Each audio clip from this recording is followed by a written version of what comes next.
दुनिया भर के कई धर्मों और संस्कृतियों में तीर्थ स्थलों का गहरा अर्थ और महत्व है। आस्थावानों के लिए श्रद्धेय इन पवित्र स्थलों को विभिन्न कारणों से चुना जाता है, जो अक्सर भूगोल, इतिहास या शक्तिशाली पौराणिक कथाओं में निहित होते हैं। अपने मूल में वे गहन आध्यात्मिक प्रतीकों से युक्त मूर्त यात्राओं और भौतिक स्थानों के माध्यम से पारलौकिक से जुड़ने की मानवीय इच्छा का प्रतिनिधित्व करते हैं। एक प्राथमिक कारक जो किसी स्थान को तीर्थ यात्रा का दर्जा दे सकता है, वह है इसकी भौगोलिक सुंदरता और प्राकृतिक भव्यता। कुछ परिदृश्य अपने राजसी गुणों के माध्यम से मानव आत्मा के भीतर भय की भावना और उच्च वास्तविकताओं की चेतना जगाने की क्षमता रखते हैं। हिमालय की ऊंची चोटियों की यात्रा, एक प्राचीन झील के लहराते किनारे, एक शक्तिशाली नदी की गड़गड़ाहट या खुले समुद्र के विशाल नम्र विस्तार, प्रकृति की उत्कृष्ट महिमा के साथ ऐसी मुठभेड़ तुरंत यात्री को प्रेरित कर सकती है आध्यात्मिक चिंतन की ओर मन। हालांकि दुनिया के कई सबसे प्रतिष्ठित तीर्थ स्थल अपनी पवित्रता पूरी तरह से भूगोल से नहीं, बल्कि ऐतिहासिक अभिलेखों या पवित्र पौराणिक आख्यानों के अनुसार उन स्थानों पर हुई परिवर्तनकारी घटनाओं से प्राप्त करते हैं। हिंदू पवित्र शहर अयोध्या ऐसे ऐतिहासिक महत्व का उदाहरण है,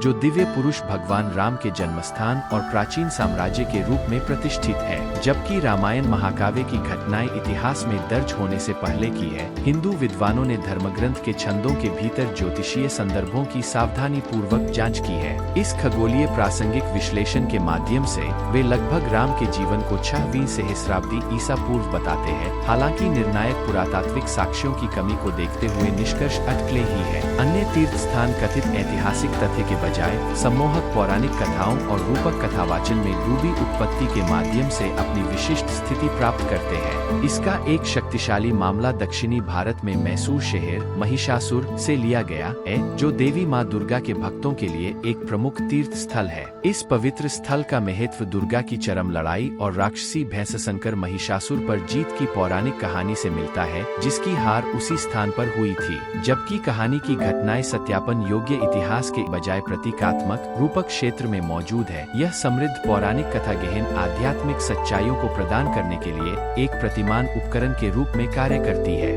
सभी आस्था परंपराओं में, चाहे किसी तीर्थ स्थल की उत्पत्ति विस्मयकारी प्राकृतिक भूगोल, महत्वपूर्ण घटनाओं के ऐतिहासिक रिकॉर्ड या रूपक से भरी शक्तिशाली पौराणिक कथाओं से हुई हो, अंतर्निहित उद्देश्य एक ही रहता है। तीर्थ यात्रा अनंत, पवित्र, दिव्य को मूर्त रूप से अनुभव करने की सार्वभौमिक मानव इच्छा का प्रतिनिधित्व करती है। किसी की आध्यात्मिक यात्रा को उच्च अर्थ और महत्व से पवित्र भौतिक स्थानों के साथ जोड़ने के लिए। जब तक समृद्ध प्रतीकात्मक मिथकों को शाब्दिक ऐतिहासिक तथ्य के बजाय रूपक कथाओं के रूप में उचित रूप से संदर्भित किया जाता है, तब तक वे उत्कृष्ट आदर्शों को व्यक्त करने के लिए शक्तिशाली कल्पनाशील जहाजों के रूप में काम कर सकते हैं। अंततः कुछ स्थानों को तीर्थ यात्रा के योग्य मानने के पीछे के कारण विविध है, लेकिन जो चीज उन्हें एकजुट करती है, वह मानव अनुभव के मूल में गहनतम आध्यात्मिक प्रश्नों पर चिंतन और अनुभव करने के लिए पोर्टल के रूप में उनकी भूमिका है।